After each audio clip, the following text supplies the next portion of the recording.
message po kay ate niyo, ate Nancy? Wala naman. Wala din. Walang, it's been 20 years, so I think there's, walang message.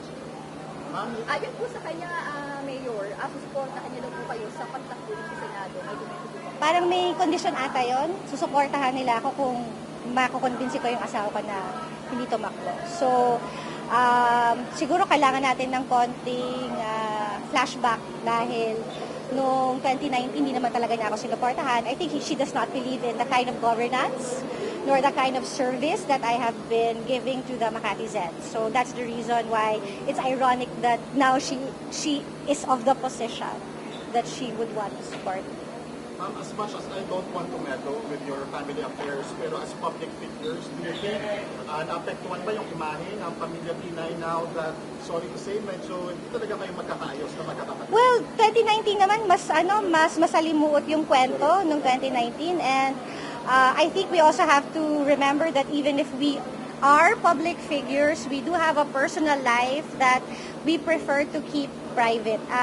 Kumbaga hindi naman kailangan ng pag-usapan pa kung ano talaga yung problema namin sa pamilya.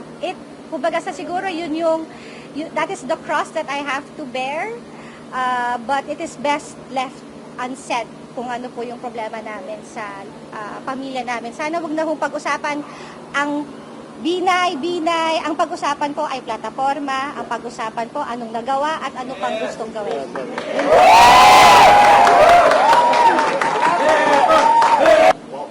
Kailangan siya sumunod. Siguro naman I would not sleep well at night, nor would I endorse him if I believe na hindi niya kaya yung trabaho. Inaamin naman po niya, kumbaga sa mahirap ako sundan kasi talagang I'm very, very hands-on.